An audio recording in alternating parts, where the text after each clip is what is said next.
बिस्मिल्लाहिर्रहमानिर्रहीम। शुक्रिया madam speaker. Madam speaker, ये 9 और 10 सितंबर को जो हुआ, अब तक उस पर काफ़ी बात हो चुकी है। मैं कोशिश करूंगा कि बात को मुख्तसर रखूं, लेकिन मैडम स्पीकर, 10 सितंबर को जो भी हुआ, यकीनन वो इस मुल्क की तारीख में 10 सितंबर के दिन को एक तारीख दिन के तौर पर याद रखा जाएगा। मैडम स्पीकर, कोई भी मुल्क या इवन कोई भी घर एक कानून और कायदे के बगैर नहीं चल सकता। मुमालिक दस्तूर पे, कॉन्स्टिट्यूशंस पे चलते हैं और कॉन्स्टिट्यूशन में हर इदारे के किरदार का तयन होता है कि इस इदारे ने क्या काम करना है। इसके अलावा शहरियों के जो बुनियादी हकूक होते हैं, मसलन freedom of movement, freedom of expression, right to live, right to vote, ये सब हमारे वो हकूक है जो दस्तूर ने हमें दिए हुए होते हैं। लेकिन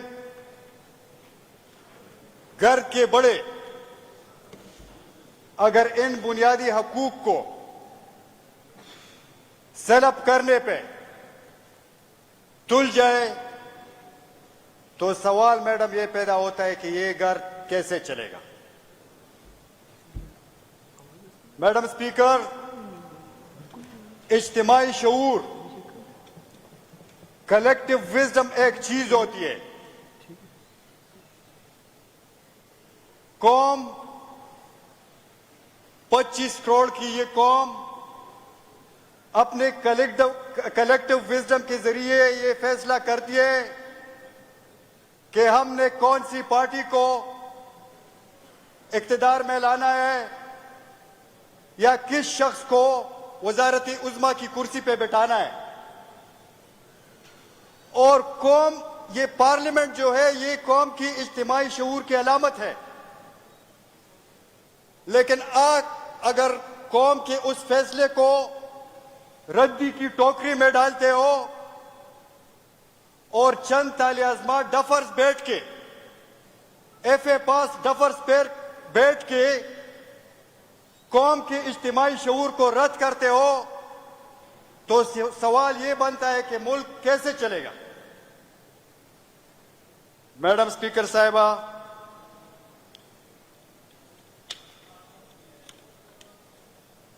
अब तक 9 सितंबर और 10 सितंबर के हवाले से बहुत बात हो चुकी है। 9 सितंबर, हम जब स्कूल में होते थे तो एक मजमून होता था कि स्पीक जेंटली, और उसमें ये लिखा हुआ होता था कि it's better to rule the hearts by love than fear. क्यों आप कौम को डराना चाहते हो? आपने ईस्ट पाकिस्तान से कुछ नहीं सीखा, आपने बलूचिस्तान से कुछ नहीं सीखा, और वही करतूतों पे लगे हुए हो। आउट ऑफ 77 इयर्स जो हिस्ट्री हमारी बनती है इस मुल्क की, मैडम आप देखें, 32-33 साल आपने डायरेक्ट हुकूमत की, कॉन्स्टिट्यूशन को रद्दी की टोकरी में डाल दिया, जो कि बहुत मुश्किल से 25 साल के बाद तो बना था। तो डायरेक्ट हुकूमत, पहले मार्शल लॉ के 10 साल, फिर अगले मार्शल लॉ के 4-5 साल, फिर तीसरे मार्शल लॉ के 9-10 साल, और उसके बाद फिर चौथे मार्शल लॉ के 10-12 साल। तो 77 साल में तो आपने आधी जो आधा जो टाइम है वो तो डायरेक्ट हुकूमत की, फिर बाकी के 35-40 साल किंग्स पार्टी वाला किरदार, किंग्स मेकर वाला किरदार आपका रहा। और आगे से जो फिर ब्लेम आता है तो वो वही सियासी लोगों पे। मैडम स्पीकर, बहुत अफसोस के साथ कहना पड़ता है कि the army under its present leadership even puts General Zia's dictatorial regime and cruelty in shade. आज जो हो रहा है madam, even war have limits, जंगों के भी कोई हदूद होते हैं। डोमेस्टिक लॉ हो या इंटरनेशनल लॉ हो, आप उठाए या इवन इस्लामिक लॉ उठाए, उसमें तो कहते हैं कि आपने औरतों पे हाथ नहीं उठाना, आपने बच्चों पे हाथ नहीं उठाना, आपने बूढ़ों पे हाथ नहीं उठाना। लेकिन इस मुल्क में जो जुल्म का बाजार 9 मई के बाद गर्म है, क्या हम बजा तौर पर अपना तकाबल गजा के मुसलमानों के साथ नहीं कर सकते? The only difference madam is कि वह पराई कर रहे हैं और इधर हमारे अपने साथ यही कर रहे हैं। मैडम स्पीकर, पाकिस्तान तहरीक इंसाफ क्या चाहती है? पाकिस्तान तहरीक इंसाफ हकीकी मानों में, पाकिस्तान तहरीक इंसाफ में वो लोग शामिल है जो हकीकत में इस मुल्क से मोहब्बत करते हैं।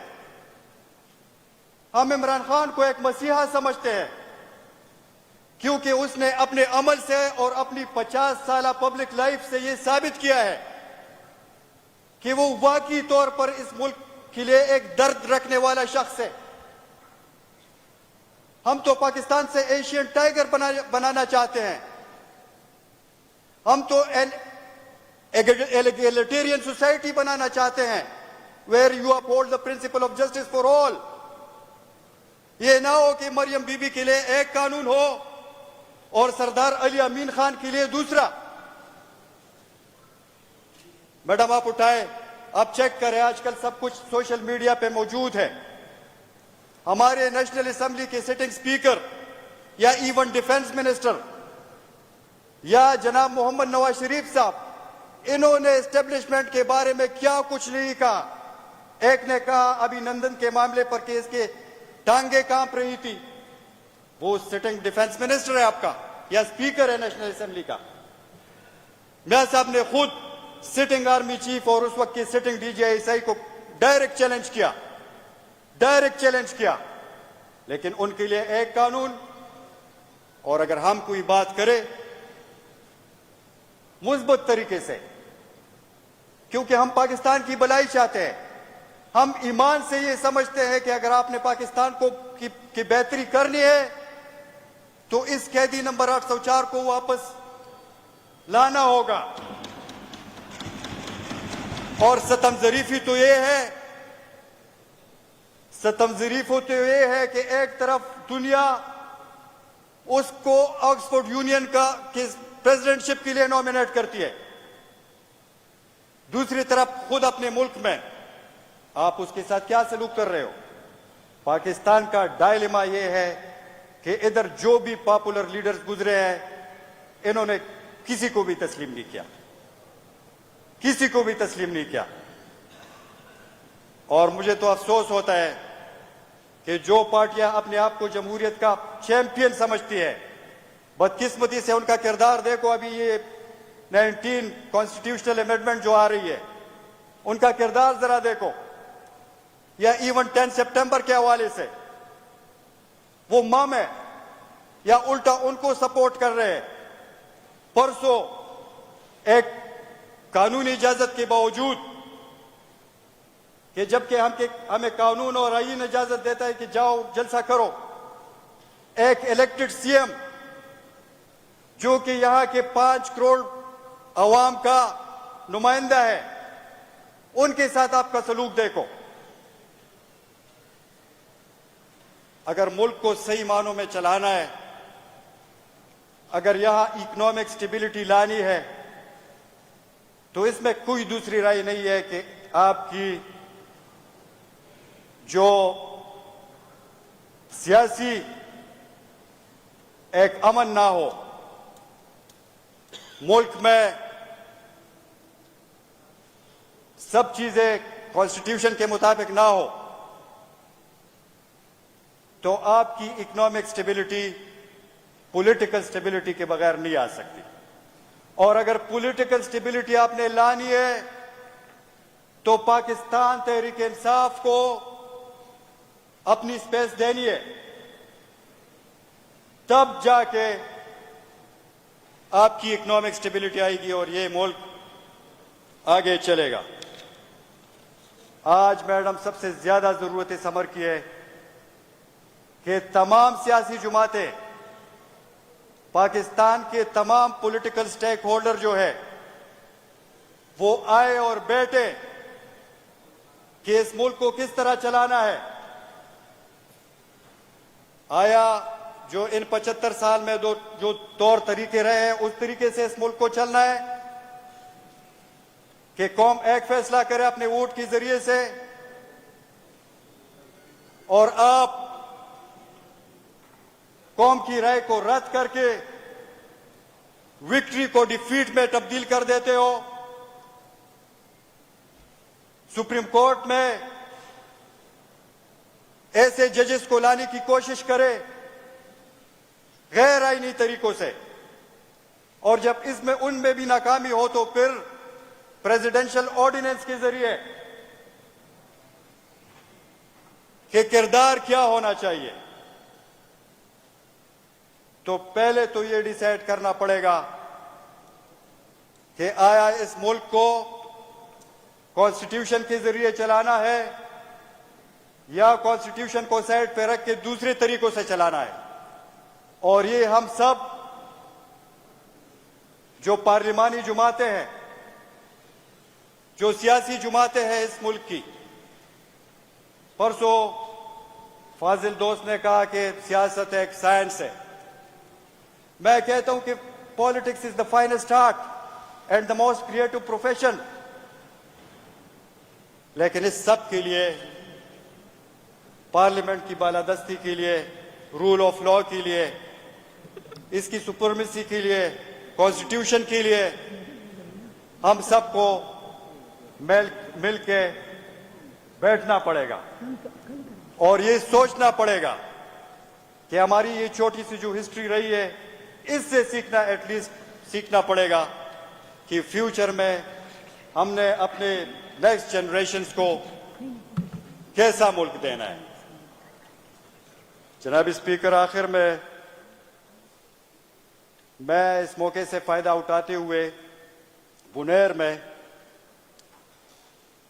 परसों अमन पासून के जरिए खदुखेल के गयूर अवाम को मुबारकबाद पेश करता हूं कि अमन की खातिर वो निकले हैं। तमाम सियासी जमातें एक पेज पे होके अमन के लिए उन्होंने एक रैली निकाली है और एक एहतजाजी प्रोग्राम किया है। तो इस फ्लोर से मैं उनको खदुखेल के तमाम अवाम, गयूर अवाम को खिराज तहसीन पेश करता हूं, क्योंकि जब अमन होगा तो सब कुछ होगा। बहुत बहुत शुक्रिया madam speaker, thank you very much.